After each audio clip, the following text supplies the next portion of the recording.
me esquecendo de gravar, mas não vai ter problema, porque por enquanto estava só apresentando o AVA mesmo. E aí, depois, quando a gente começar a explicar o conteúdo, já vai estar tudo gravado.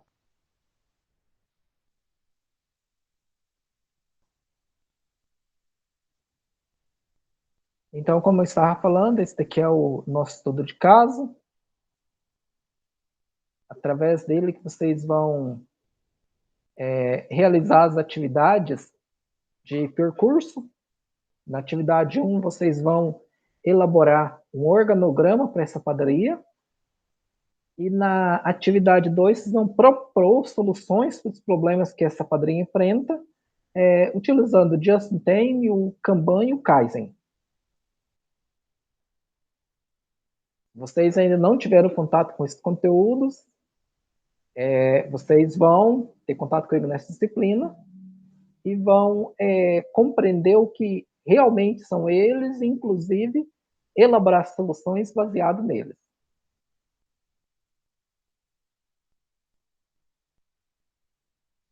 Então, essa é a atividade 1, ela já está aberta.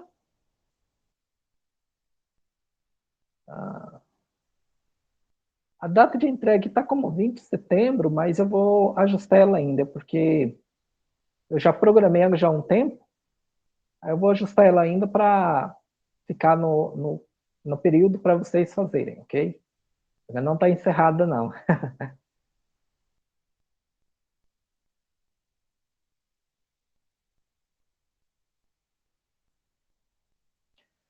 Aqui são alguns vídeos meus que eu fiz explicando alguns temas para vocês, alguns temas que precisam de um pouco mais de aprofundamento. Inclusive, aqui tem um vídeo para vocês, que vai ajudar vocês a elaborar a atividade 1. Aí aqui na unidade 2, nós vamos trabalhar com o Kaizen, o Kanban, que tem um videozinho que ele explica muito bem como funciona o sistema Just-in-Time e o sistema Just-in-Case, que era o sistema Just-in-Time utilizado, desenvolvido pela Toyota, e o Just-in-Case era o sistema que existia anteriormente. Aqui já temos os slides da aula. Aqui é a atividade 2, tá? Continuando o estudo de caso. Então, aqui eu não coloquei o estudo de caso novamente, porque vocês já vão ter acesso no 1, na atividade 1. Vocês vão poder utilizar o mesmo PDF, é o mesmo estudo de caso, só que nessa parte aqui vocês vão elaborar um plano de melhoria contínua para essa padaria, utilizando os conceitos de Just-in-Time. Vocês também vão utilizar os conceitos do Kaizen.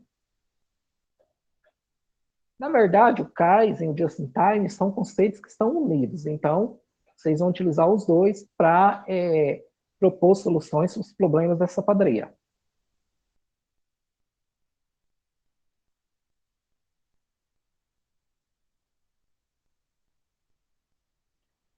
Aqui nós temos o Balance Colicar, que é um terceiro, que é uma outra atividade. Aliás, esse aqui não tem tem uma atividade também do Balance Colicar.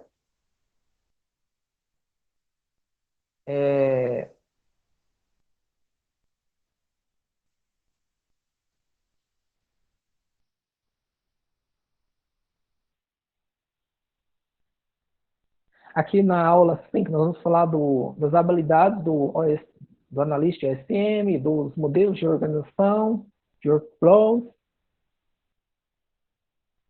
E aqui na unidade 6, vocês vão começar a se preparar, vocês vão fazer a avaliação. O que vai ser a avaliação de vocês? Não vão realizar uma prova, mas vocês vão pegar aqueles 2 trabalhos que vocês fizeram anteriormente, aliás, os 3, e vocês vão fazer uma apresentação aqui. Vamos abrir o aba e cada um de vocês vai apresentar o que produziu, o que entendeu. Então, aqui vai ter um roteiro. Eu vou explicar como é que vai funcionar esse roteiro quando estiver chegando mais próximo. A cada aula vocês vão ter uma aula teórica e uma aula prática. Então, hoje nós vamos ter uma aula de conteúdo. Na quinta-feira, eu vou explicar para vocês como vocês vão fazer a atividade 1. Depois vão fazer a atividade, vão ter a aula teórica da atividade 2 na terça-feira que vem, e aí na outra quinta, explico a atividade 2, assim sequencialmente. Antes desse roteiro, vocês vão ter uma aula também de explicação, para vocês entenderem como é que vocês vão fazer essa apresentação.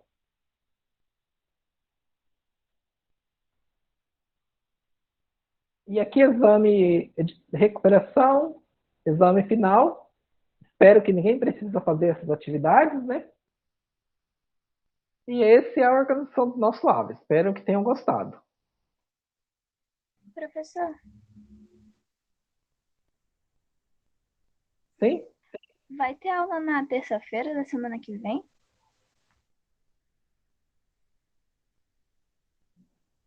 Sim. Por quê? Porque é feriado, não é? Deixa eu ver aqui. Aula 2.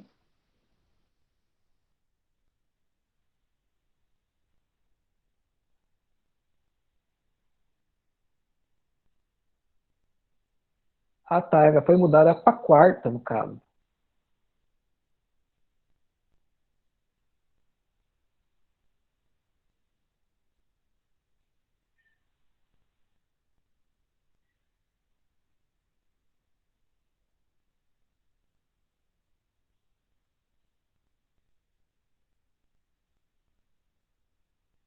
Então, na verdade, vocês vão ter aula na quarta e na quinta,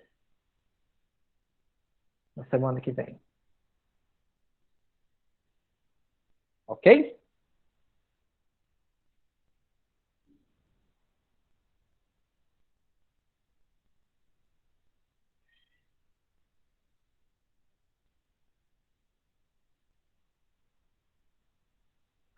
Mais alguma dúvida aqui sobre o ABA, sobre tarefas?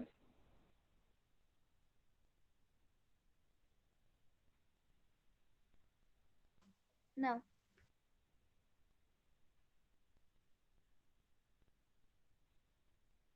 Então, vamos começar a nossa aula.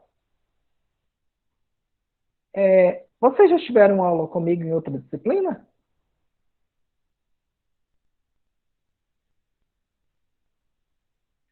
Não. Acho que não. Beleza. Então, aqui, ó, os conteúdos que vamos trabalhar nessa aula. História da administração, administração científica, origem e papel da SM. Aqui são os objetivos da aula. E agora vamos falar um pouco sobre a história da administração. A administração, alguns conteúdos de administração, elas remontam a 5.000 anos. Desde que o homem precisou se organizar em comunidade, realizar grandes projetos, houve alguma espécie de administração para que o homem conseguisse alcançar seus objetivos. Por exemplo, quando foram construídas as pirâmides, quando foi construída a muralha da China, enfim, todas essas grandes obras precisou de ter alguma espécie de administração para conseguir juntar os recursos financeiros, materiais que havia com as pessoas e atingir um objetivo. Então, a administração, o desenvolvimento da administração, ela teve contribuições de várias,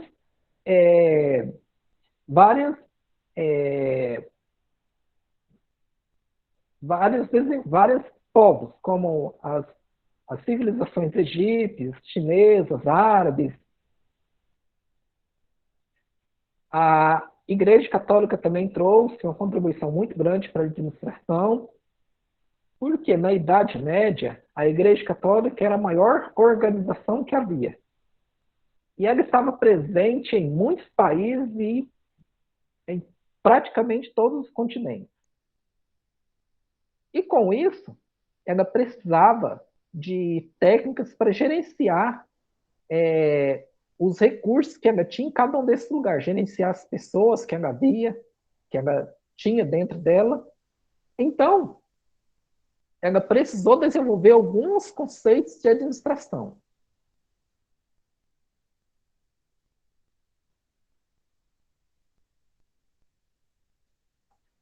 A, os exércitos também criaram alguns conceitos de administração, criaram a organização hierárquica. Desde muito tempo existiam generais, existiam os cabos, soldados. Isso é uma pirâmide hierárquica que existe dentro das organizações militares que auxiliava eles a se organizar quando iam para uma batalha.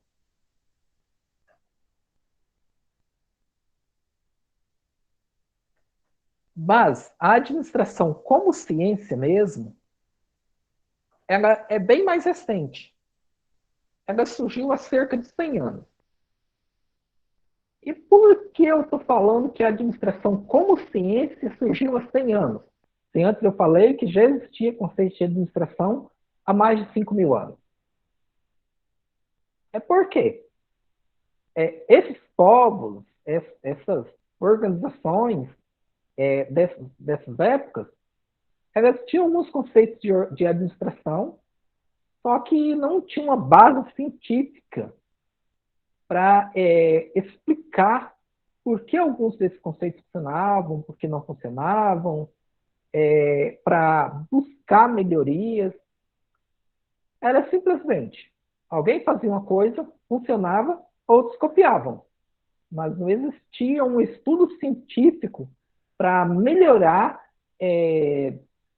a capacidade das organizações de melhorar esses processos. Mas, com a Revolução Industrial, começou-se um processo de urbanização. Antes da Revolução Industrial, a maior parte da população vivia no campo.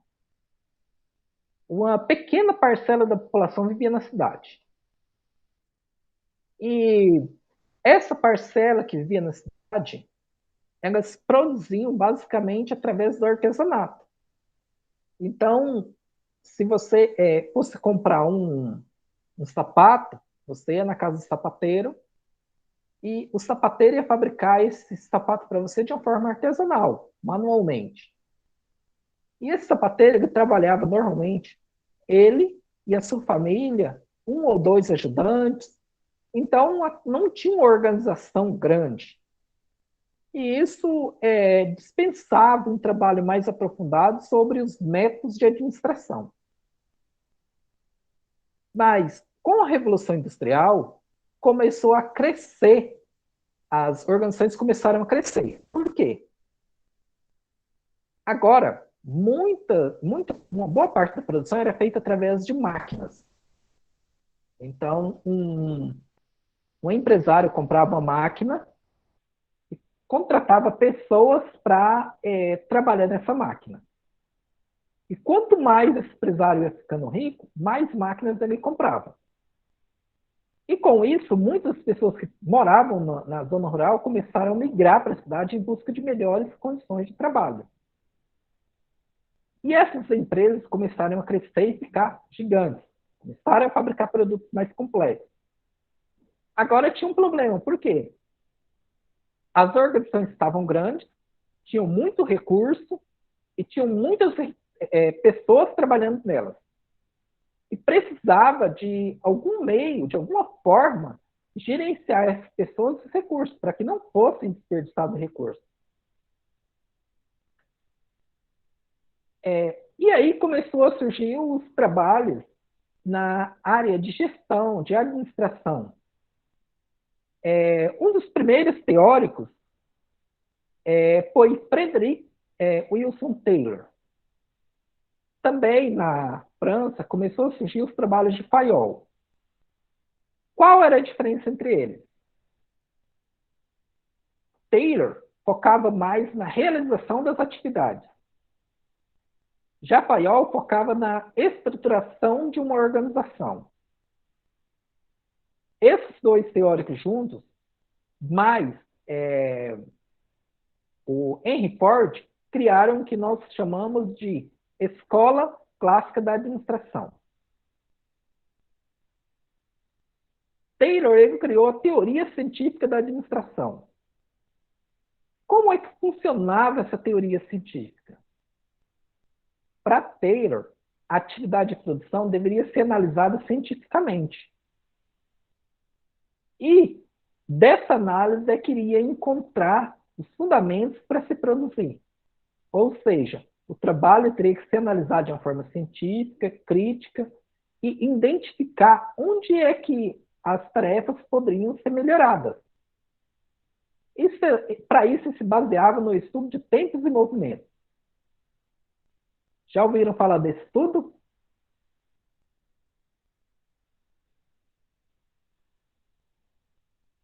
Não que eu me lembre.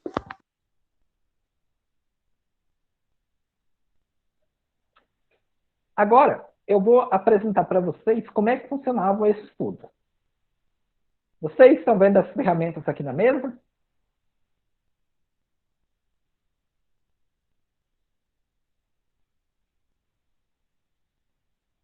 Não muito. Já se perguntaram por que elas estão aqui? Sim.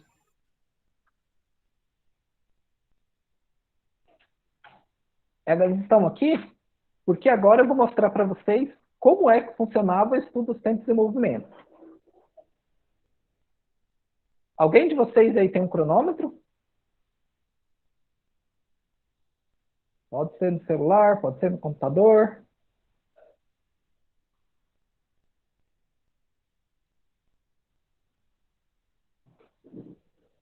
Eu tenho, professor. Então, vou pedir para você cronometrar uma atividade que eu vou realizar, certo?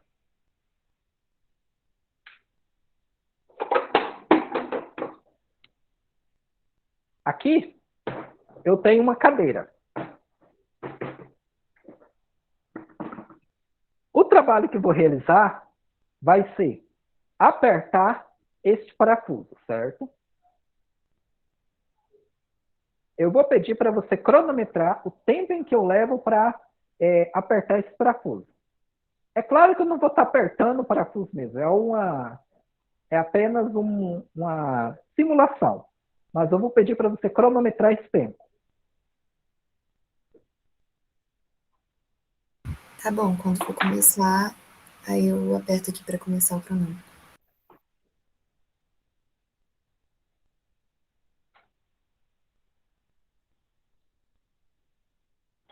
Então, primeiro eu vou pegar essa ferramenta. Estão vendo aqui na minha mão?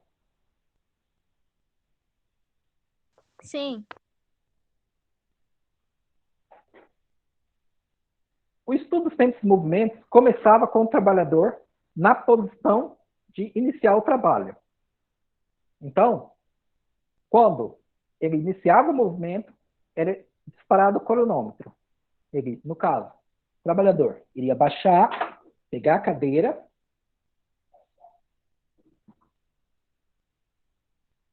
Estão me ouvindo? Sim. Ok. Aí ele pega a ferramenta, aperta o parafuso, coloca a ferramenta no lugar, e aí coloca a cadeira do outro lado. Agora vamos cronometrar essa atividade.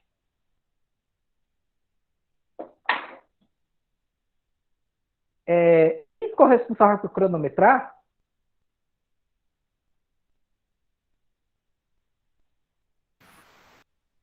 Eu tô aqui já com o cronômetro pronto, é só você falar já que eu começo. Ok.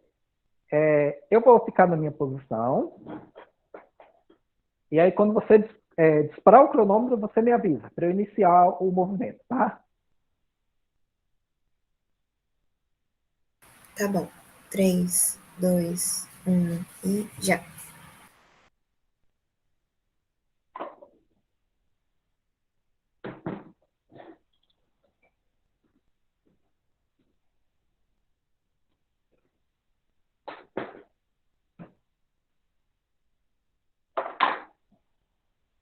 Parou. Deu Quanto tempo foi gasto? 17,77 segundos. O que vocês viram aqui, quais movimentos não agregam valor ao produto?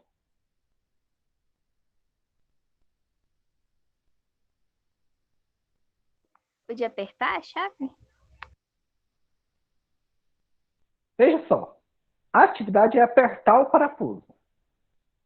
Então, o que é que não está relacionado a apertar o parafuso?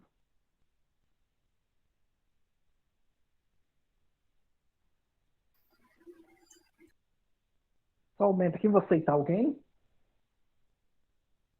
Ok. Bom, veja só.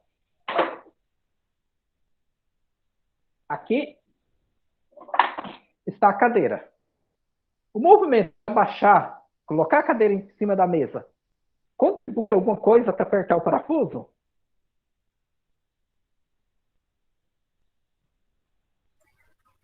Não. Então, ao invés de abaixar e pegar a cadeira, eu poderia ter uma bancada onde a cadeira já ficasse aqui, né?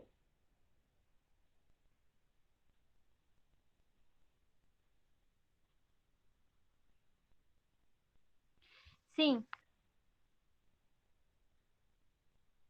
Agora, vamos tentar cronometrar, considerando que a cadeira já está em cima de uma bancada.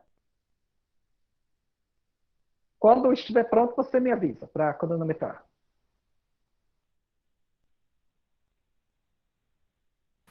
Tá bom, vou começar. 3, 2, 1 e já.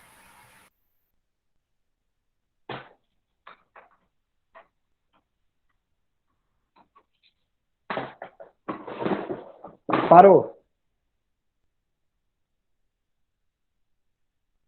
Agora deu 12 segundos. Quanto tinha dado antes? 17? Isso. Então, nós já diminuímos 5 segundos, né? Será que tem mais algum meio de reduzir ainda mais esse tempo?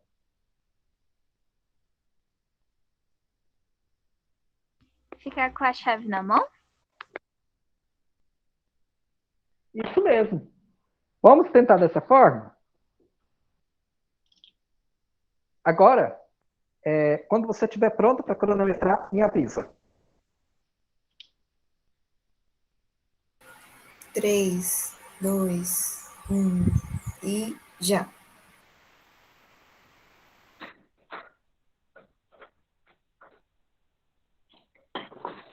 Quanto tempo? 6 segundos. Então, de 17 segundos, nós já diminuímos para 6.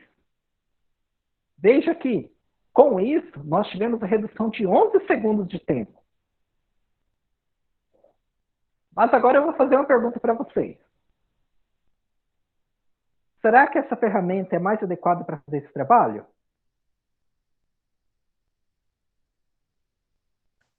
Não. Por quê? Porque ela é muito complicada, principalmente se for fazer de grandes, tipo assim, um monte de cadeira. Vai só demorar muito se for fazer o trabalho manual. Veja só. Tem uma ferramenta rápida. Encaixo e giro. Mas será que o formato aqui, eu girar isso aqui tudo, será que eu conseguiria trabalhar um dia inteiro fazendo esse movimento?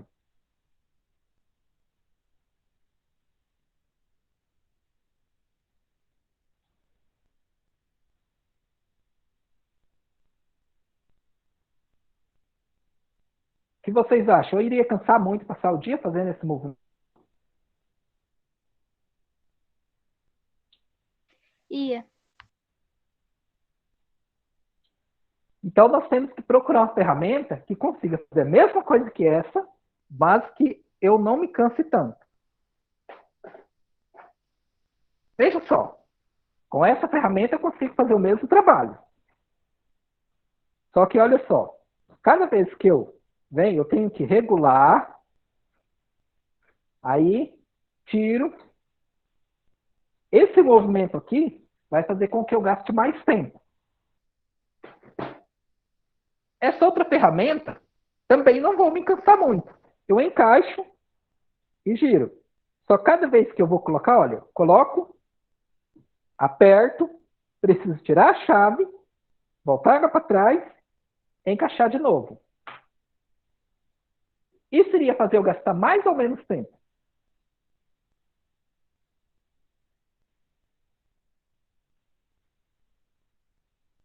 Acho que mais. Então, apesar dessa ferramenta ser a que gaste menos tempo, ela vai me cansar muito. Essas duas ferramentas, elas não vão me cansar tanto, mas vai fazer com que eu gaste mais tempo. Agora veja essa ferramenta. Eu encaixo e giro. Ela tem uma catraca que ela volta sozinha, ó. Vou para frente e aí ela volta sem afrouxar o parafuso. Vamos tentar cronometrar quanto tempo a gente gastaria com ela?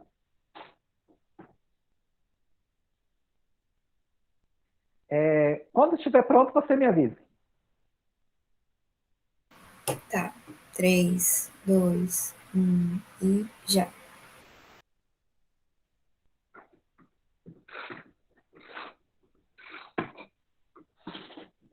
Quanto tempo? 5. Então veja, essa ferramenta, como ela tem um cabo alongado e tem uma catraca aqui, que ela só gira para um lado, ou seja, quando eu giro para cá, ela aperta o parafuso. Quando eu volto ela para trás, ela gira livre. Então, essa ferramenta deu o menor tempo e vai fazer com que eu me canse menos. Por que é importante o trabalhador não se cansar no trabalho? Porque quando o trabalhador começar a se cansar, ele vai precisar de um tempo de descanso. Então, o trabalho tem que ser organizado de forma que o trabalhador gaste não só o menor tempo para realizar a tarefa, mas também que, junto com os tempos de descanso que ele precisar, consiga alcançar a maior produtividade possível. Isso é o estudo dos tempos e movimentos. Entenderam? Tem alguma dúvida?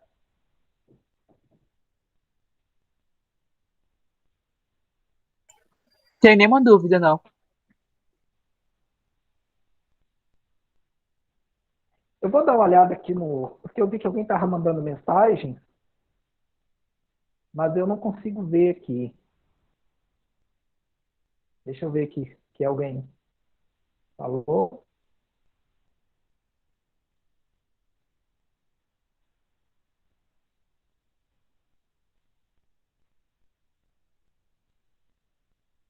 Ah, Guilherme falou usando uma parafusadeira.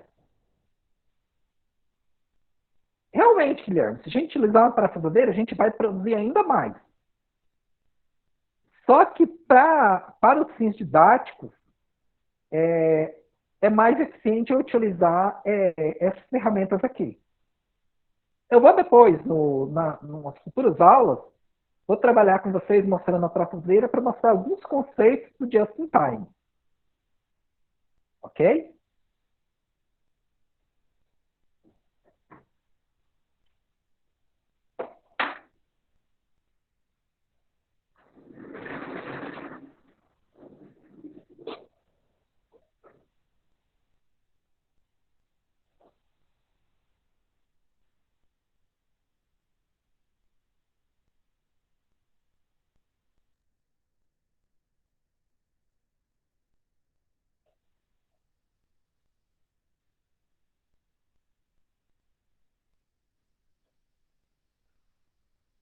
Então, esse é o estudo dos tempos e movimentos. Só que, além desse, esse trabalho de Taylor também envolvia o pagamento por peça. Nesse caso, de apertar um parafuso, como era feito anteriormente? Uma pessoa era contratada numa empresa para apertar parafuso. Ela trabalhou um dia apertando parafuso, ganhava o valor referente a um dia de trabalho. Só que daí Taylor pensava o seguinte: independentemente do tanto de quanto essa pessoa produzir, ela vai ganhar o mesmo valor. Então, para que ela vai ser incentivada a produzir mais? Então, Taylor falava o seguinte: olha, ao invés de pagar as pessoas por dia, por tempo, vamos pagar elas por trabalho realizado.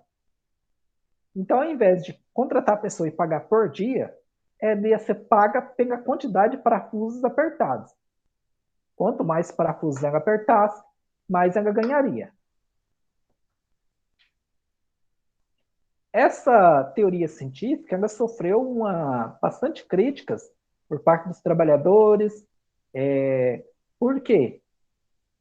Quando os trabalhadores, quando esse processo era implantado em uma fábrica, os trabalhadores viam a administração científica como um meio de exploração ao trabalho.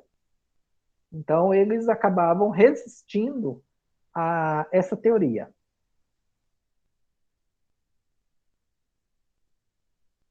Também tivemos a teoria clássica. Essa teoria clássica foi desenvolvida por Henri Payol, na França. Ele criou 14 princípios da administração que sintetizava as formas de alcançar uma verdadeira eficácia na administração. Ele criou esses princípios baseando no trabalho que ele realizava. Ele era um engenheiro que trabalhava numa metalúrgica. E aí, ele refletindo sobre o que ele tinha feito naquela empresa que já tinha dado certo, o que ele já tinha visto outras pessoas fazer que já tinha dado certo. E aí ele sistematizou esses 14 princípios da administração que iria ajudar as empresas a serem mais eficazes. Nós não vamos falar desses 14 princípios da administração de Fayol na nossa disciplina, por quê? Vocês já viram esses princípios em Fundamentos da Administração. Agora, o que nós estamos fazendo é basicamente uma revisão, ok? Também temos Ford, que é um outro expoente da administração clássica. E quando eu falo em Ford, vocês se lembram de quê?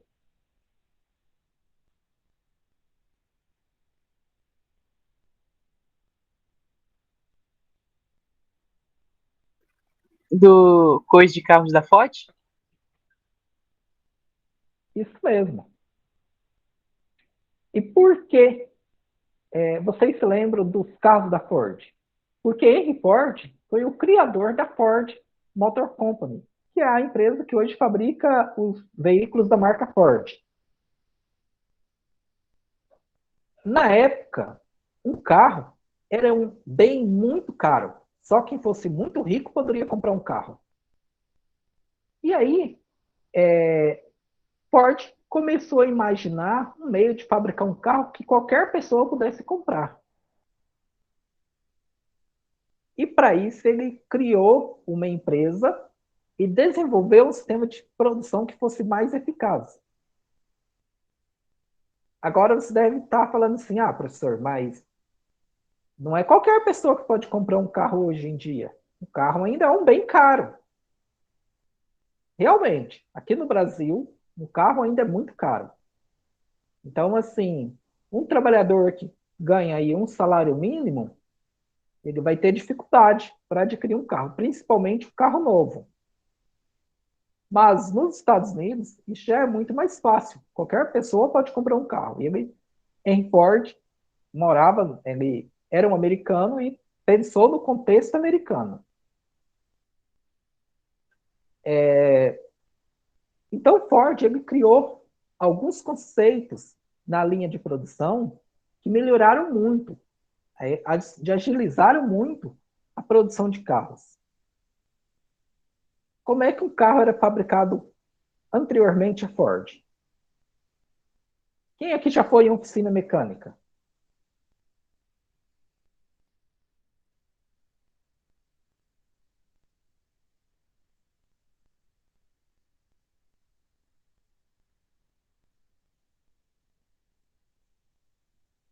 Vocês já passaram em frente à oficina mecânica? Já viram um mecânico mexendo num carro?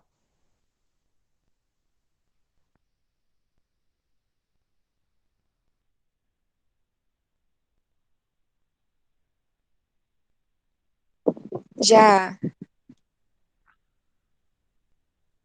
Eu vou pedir que quando vocês forem responder, respondam em áudio, porque eu não consigo ver o que vocês estão digitando no- nos comentários, tá?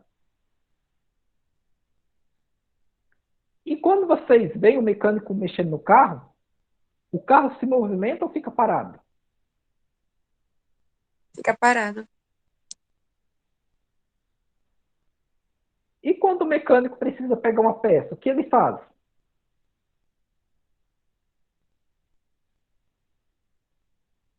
Ele que se move, né, para pegar a peça. Vocês acham que esse tempo, numa linha de produção, é um tempo que ajuda na montagem do carro ou é um tempo desperdiçado? Eu acho que é desperdiçado. Isso mesmo. Então, anteriormente a Ford, um carro numa fábrica era montado da mesma forma como ele é consertado numa oficina. Numa oficina, tudo bem, temos uma pessoa vai consertar diversos automóveis, e aí os problemas de um não são o mesmo de outro. Então, assim, como não é uma coisa padronizada, não tem como colocar em uma linha de produção. Mas em uma montagem, quando o carro está sendo fabricado na fábrica, ele vai ser feito sempre os mesmos movimentos, sempre colocadas as mesmas peças, nas mesmas etapas. Então, Ford pensou, ao invés do trabalhador ficar se movimentando de carro em carro, nessa época já existia já o princípio da especialização. Então, o trabalhador, por exemplo, ele ia colocar roda, ele só trabalhava colocando roda nos carros. Mas ele se movimentava dentro da fábrica, de carro em carro, colocando as rodas. E aí Ford pensou o seguinte, ao invés do trabalhador se movimentar, por que não colocar o carro para se movimentar? E aí o carro foi colocado em cima de uma esteira e o trabalhador que ia colocar, por exemplo, uma roda no carro, ele ficava parado. A roda chegava presa numa esteira, ele pegava a rede da esteira e já colocava no carro que estava em frente a ele. Esse carro se movimentava para frente e outro carro chegava. E aí ele pegava outra roda que estava na esteira e parafusava. Ele conseguiu diminuir o tempo de produção de um automóvel de uma forma brutal. E com isso, os custos também caíram muito. Só que para Ford conseguir fazer isso, ele também precisou fazer uma outra coisa que hoje para nós não faz tanta, parece uma coisa meio boba, mas na época foi uma mudança muito grande. Me diz, se vocês têm, por exemplo, um carro e vocês querem comprar um parafuso para a roda dianteira, vocês conseguem ir numa oficina comprar esse parafuso sem precisar levar o carro?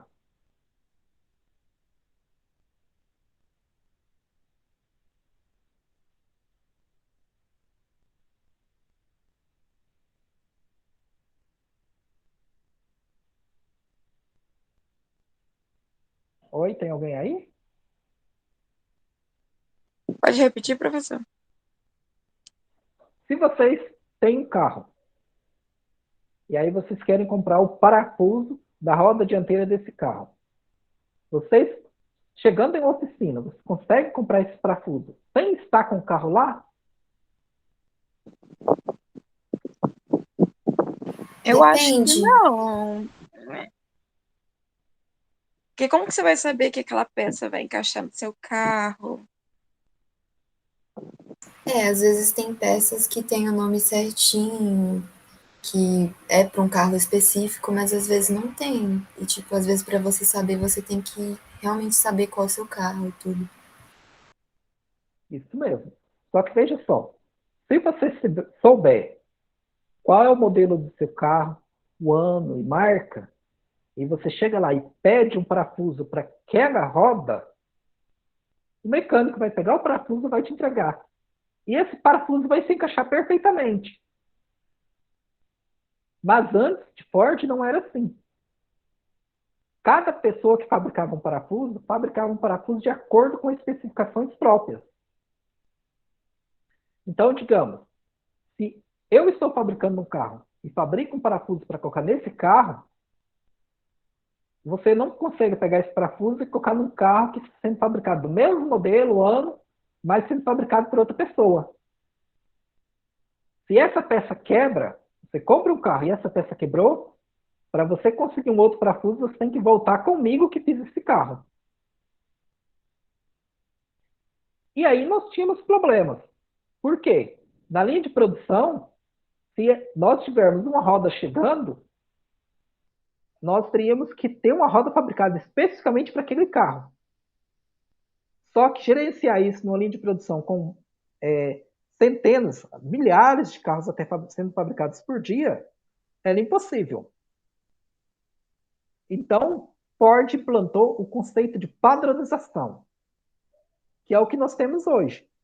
Padronização é você pegar um parafuso, independentemente de quem fabricou esse parafuso, se você pegar um carro de modelo, ano, marca, para qual aquele parafuso foi fabricado, ele vai encaixar. Então, Ford implantou esse conceito na linha de produção. Então, qualquer peça, uma peça é fabricada não para um carro específico, mas é fabricada para um modelo de carro. E deveria encaixar naquele modelo de carro. Então, esse fator de padronização com a implantação da linha de montagem, que é o carro se movendo e não o trabalhador, fez com que a produtividade nas fábricas da Ford disparassem. Aqui nós temos, inclusive, uma foto de uma linha de produção. Vocês estão vendo que o carro é que está se movimentando? Os trabalhadores ficam parados, o carro vai se movimentando. Ford também implantou um conceito de 8 horas diárias de trabalho. Antigamente, um trabalhador poderia trabalhar aí 16, 17, 20 horas. Só que conforme fosse aumentando a jornada de trabalho, o trabalhador ficaria mais cansado e iria reduzir a produtividade. Então, às vezes o trabalhador, como ele ganhava por peça, ele queria trabalhar mais e mais para ganhar mais. Só que no dia seguinte ele reduzia a produtividade. Então acabava mantendo a produtividade baixa. Então, Ford fez com que reduziu a carga horária e o trabalhador tivesse um descanso apropriado para que ele conseguisse realizar um trabalho mais rápido. Além disso, ele também implantou um aumento de salários. Por quê? Porque Ford ele pensou num conceito onde qualquer pessoa poderia comprar um carro. E isso era baseado no seguinte. Vocês estão vendo esse círculo aqui?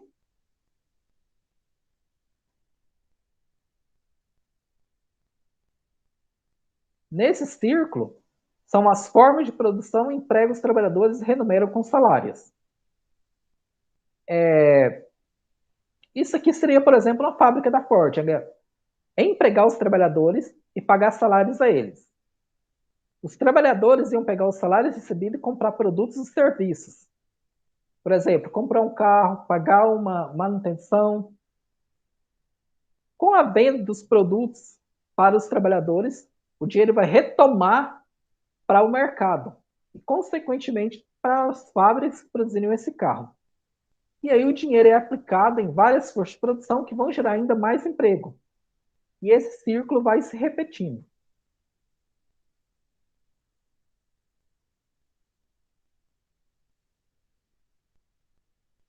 Então, aqui nós temos alguns princípios do Fordismo. Princípio da intensificação, produzir cada vez mais rápido.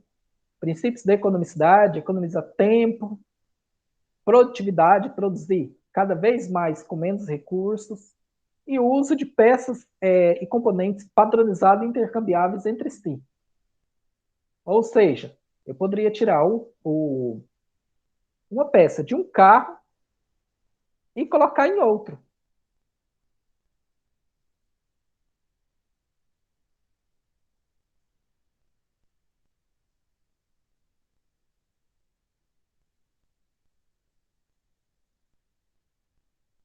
Vocês já ouviram falar de roubo de carros? Já. E o que normalmente é feito com o carro roubado? Vendem Pra ele pegar para outra peça. pessoa. Isso mesmo. Eles pegam o carro, desmancham e vendem as peças. Isso é possível porque as peças são padronizadas. Então o cara rouba o carro hoje, pega uma peça dele e vende, ela vai servir em outro carro que seja da mesma marca e modelo. Antes de Ford isso não era possível. Por quê? Cada peça era diferente. Podia ser o mesmo carro, o mesmo modelo, mas as peças eram diferentes. Então, se o cara roubasse um carro, ele só conseguiria vender para uma pessoa que tivesse comprado com o carro da mesma pessoa que fabricou aquele carro que ela roubou. Então, seria muito difícil conseguir achar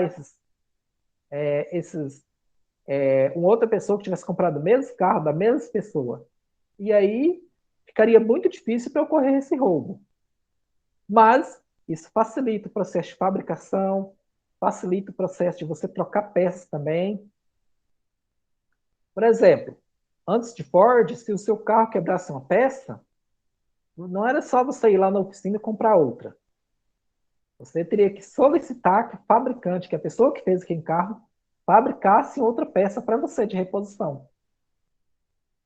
Porque não tinha como ele manter estoques dessas peças no mercado.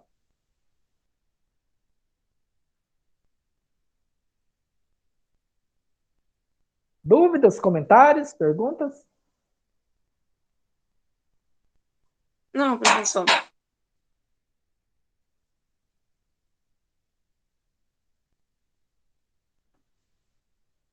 E aí, dentro desse contexto, nós tivemos uma breve revisão da administração científica, e agora nós vamos falar um pouco do papel do analista de OSM. A OSM ela trabalha com sistemas e métodos de produção, a organização dos sistemas e métodos de produção.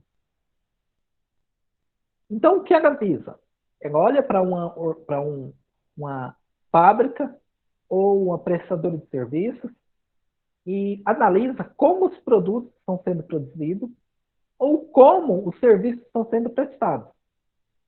E aí vai tentar reduzir o tempo de produção, tentar reduzir o esforço dessa produção, reduzir a quantidade de insumos utilizados.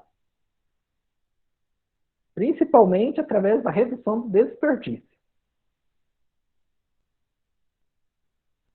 Então, a administração é um sistema social, é uma ciência social, que ela procura organizar o sistema de produção juntando pessoas e recursos para alcançar um objetivo.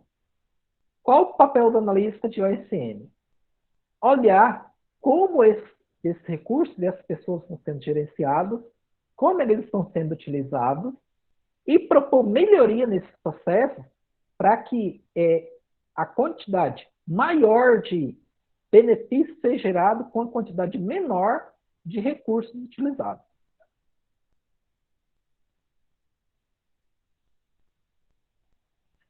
A OSM hoje em dia ela ocupa um papel muito importante na sociedade. Me digam, Vocês acordaram hoje de manhã. Vocês se levantaram do quê?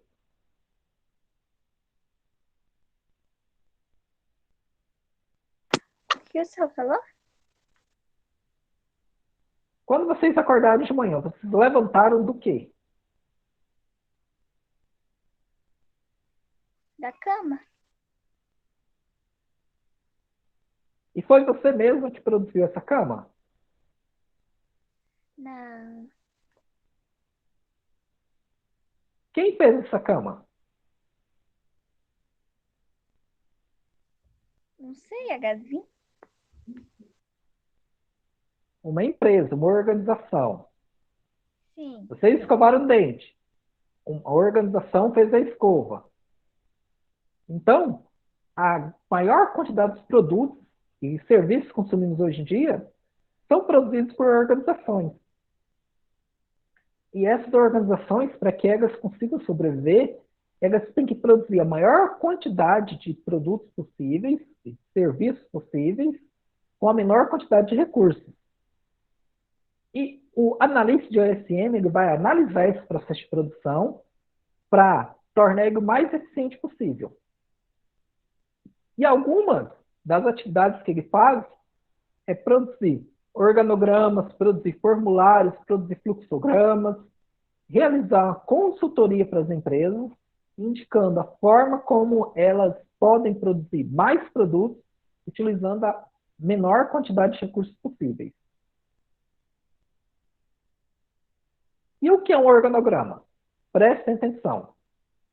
Isso vai ser utilizado na atividade de vocês, na atividade de percurso. Então,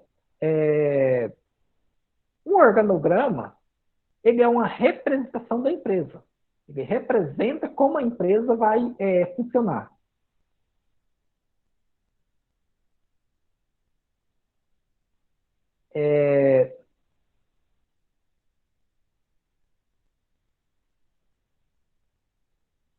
Então, um organograma, ele mostra a estrutura hierárquica da empresa. Ele mostra a linha de poder, como os cargos estão distribuídos dentro da empresa. Um organograma ele tem que ser flexível. Por quê? Em algum momento vai ser criado um novo cargo, cargos vão desaparecer, e o organograma precisa ser adaptável a essas mudanças. Por outro lado, ele também tem que ser fácil de entender. O organograma tem que ser construído de uma forma que qualquer pessoa que olhar para ele entenda como funciona as linhas de poder dentro dessa organização. Aqui nós vamos ver um organograma. Então vejam só. Aqui nós temos o presidente de uma empresa. Aqui nós temos a contabilidade, a auditoria e o setor jurídico, o departamento jurídico. Esses setores, eles estão ligados diretamente ao presidente e dão apoio aos demais setores. Aqui temos outros setores, departamento de RH, departamento de marketing, departamento de produção, departamento de vendas. E dentro de cada um desses departamentos, temos outros departamentos.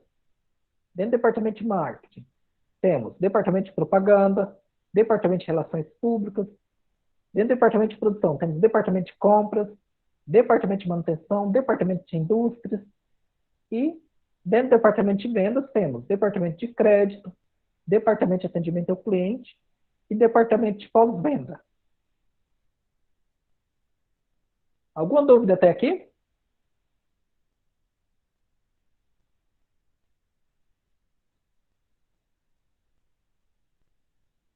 Não, não.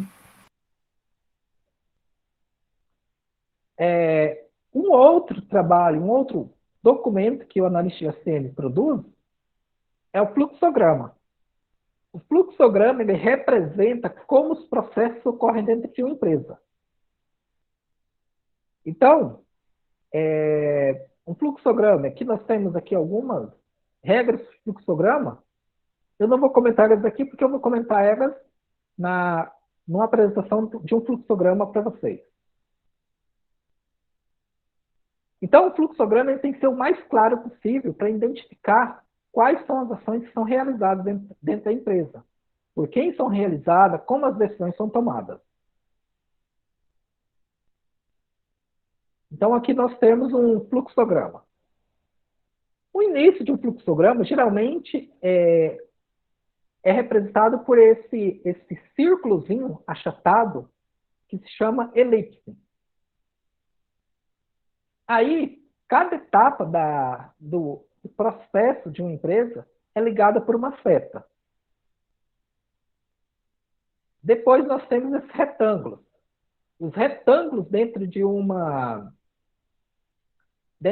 fluxograma representam uma ação. Então, cliente entra na loja, é uma ação.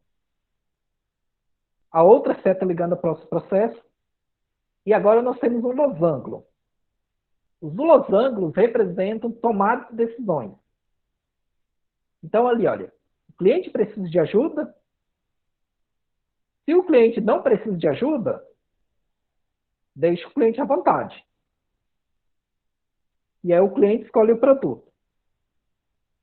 Mas, se o cliente precisar de ajuda, estão vendo aqui agora? O cliente precisa de ajuda.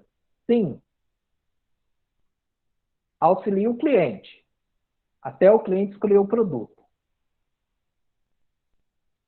Todos esses retângulos são ações.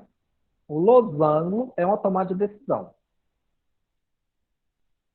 O cliente escolheu o produto, agora o caixa atende o cliente. É a crédito, ou seja, a venda é a crédito? Se for a crédito, consulta o crédito. E aí o crédito é bom? Se sim, realiza a venda, embala e entrega os produtos. Se a venda não for a crédito, aí já pode realizar a venda, embalar e entregar os produtos. E agora, se a venda é crédito e o crédito não é bom, então informa o cliente da situação. Entenderam como é que funciona o fluxograma? Tem alguma dúvida?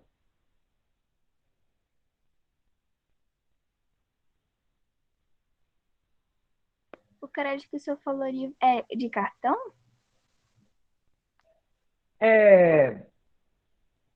Pode ser um crédito, um cartão de crédito também. Nesse caso, ele verificar o limite, né? Mas, na verdade, eu fiz esse fluxograma pensando naquele crédito que você tem com a loja, não com o cartão de crédito.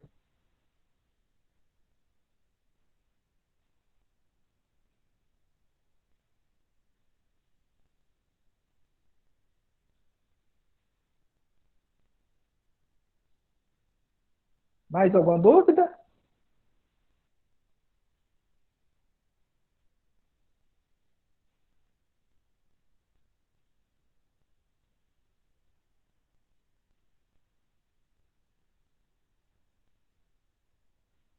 Ninguém tem mais alguma dúvida, então a gente pode encerrar a aula de hoje, né?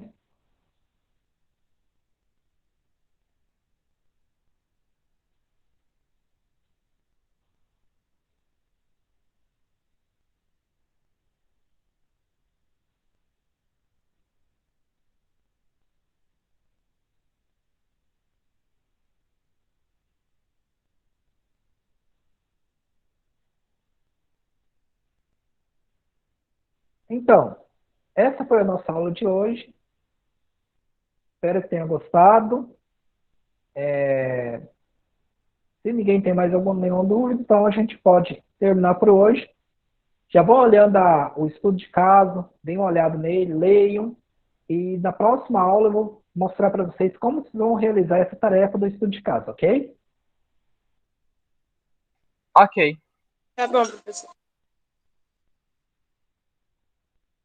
Boa tarde a todos e bom descanso. Tchau, professor. Tenha boa tarde e até a próxima aula. Até a próxima.